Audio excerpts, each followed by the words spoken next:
Let's talk about real estate ownership. In order to fully live out your American dream, you must own property. This dates as far back as 1792 when the government first started selling land and the American dream was officially born.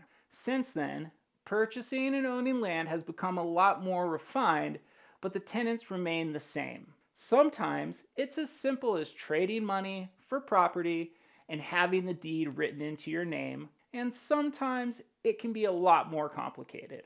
So let's get into it. The simplest form of ownership of a freehold estate is sole ownership, or tenancy in severalty, where one individual person owns the fee or life estate. It's clean, it's clear, and if the owner dies, the property would pass to their heirs through the probate process.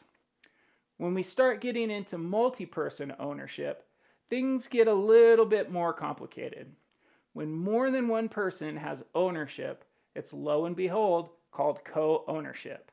And the two most common types are tenants in common and joint tenancy. When two people aren't married, the most common form of co-ownership is tenants in common or estate in common. These owners, and there can be more than two, have what's called undivided possession and share identical rights. No one person can claim that they own a part of the property exclusively, and if they want to sell or transfer their interest, they can do it without the consent of the other owners. They do need to work together and figure out what percent ownership each person has, and if they don't determine it, it's going to be assumed they all own equal shares. And with tenants in common, there's no survivorship, which means if one owner dies, his shares will pass down to his heirs, not to the other owners. The other form of co-ownership is called joint tenancy. Here, two or more people have ownership as if they were one person. They have equal rights and interests to the property as a whole, and there's no dividing it up. Multiple owners, one title. If there's 4 owners, they each own 25% of the property. If there's 10, they each own 10%. Now they can sell their portion if they want, and here's where it gets a little nuanced. If they sell, the person who buys it doesn't buy it as a joint tenant, but rather a tenant in common. The remaining joint tenants still own their undivided interest, but now minus the new joint tenant share. The big difference between joint tenants and tenants in common is survivorship. In most states, if a joint tenant dies, his shares pass to the other joint tenants rather than to their heirs. This can be a big advantage to joint tenants because they can avoid having to go through the probate process. They just automatically receive the new shares. The drawback being they don't have the ability to will their property to anyone outside the tenancy. To create a joint tenancy, you must fulfill the 4 unities: time, title, interest, and possession. Buy at the same time, on the same deed, equal interest, with the same right of possession. With husband and wives, you can have a tenancy by entireties, which features survivorship, equal interest, and limited exposure to foreclosures. They own the property as if they were one person, and they cannot sell unless they sell the entire thing and both agree on it. If the husband dies, his shares pass directly to the wife, and the estate isn't subject to foreclosure unless it's a jointly incurred debt. They won't be foreclosed on because one person made a bad financial decision. Diving further into married couple ownership, we have community property, which basically puts a distinction between real and personal property and categorizes them as either separate or community property. Separate property belongs to one spouse, and community property belongs to both. They basically protects any property that was owned by one person at the time of the marriage or any property inherited by one spouse during the marriage. Now let's talk about trusts. In an estate in trust, there are 3 main players. You have the grantor, the trustee, and the beneficiary. The grantor would transfer legal title over to the trustee, who would hold and manage the property. For the eventual owner and receiver of any income of the property produces the beneficiary. There's many different types of property trusts. In a living trust, this would all occur during the grantor's lifetime, whereas in a testamentary trust, it would take effect when the grantor dies. These trusts not only include real property, but personal property as well.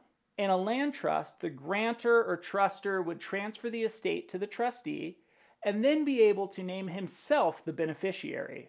The agreement or deed in trust would give the beneficiary the right to use the property and have control over the trustee. This is basically owning a property and using it, but not having it in your name. Since public records won't include beneficiary names, you get to own it in secrecy and have a nice layer of protection between you and the property. You don't own the property, the trust does, but guess who's entitled to the trust? You are. That kind of leads us into ownerships by businesses. Corporations, partnerships, and LLCs can all own property.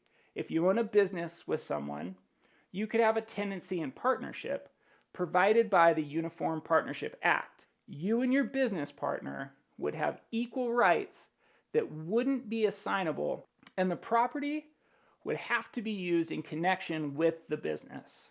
Now let's talk about condominiums. Condos are a hybrid form of ownership where you actually own the airspace that makes up your unit and have a tenant in common ownership of the common areas like the swimming pools, lobbies, and hallways. You own the air between the outer walls and ceiling and floor of your specific unit. Now, the land that your building lies on could be considered a common area if it isn't being leased, in which case you would have partial ownership over. But really, the common elements are the portions of the property that are essential for its existence, like the roof and foundation and plumbing and power systems. That would be supporting the building as a whole. Aside from owning the air and any other weird rules the condo association might specifically have in place for your building, your ownership rights are treated like any other type of property. Now with co-ops, you would own shares in a nonprofit corporation that in turn acquires and owns property, and then you would fill out a proprietary lease to occupy one of the units. The amount of shares you would buy would be in relation to the value of the unit compared to the value of the building as a whole. In a 10-unit, $1 million co-op building, each unit would be valued at $100,000, and you would be required to buy $100,000 worth of shares in the co-op itself, and then would also be responsible for 10% of the co-op's expenses, and then would be leased the unit. When you were ready to move, you would transfer your stock certificates as well as your lease to the new buyer. As with owning stocks in any other business, if the value of the business goes up, so does the value of your shares. With that, we've covered the different types of real estate ownership. While different in details, they all essentially achieve the same thing: getting property you can call your own. Thanks so much for watching. We'll catch you guys next time.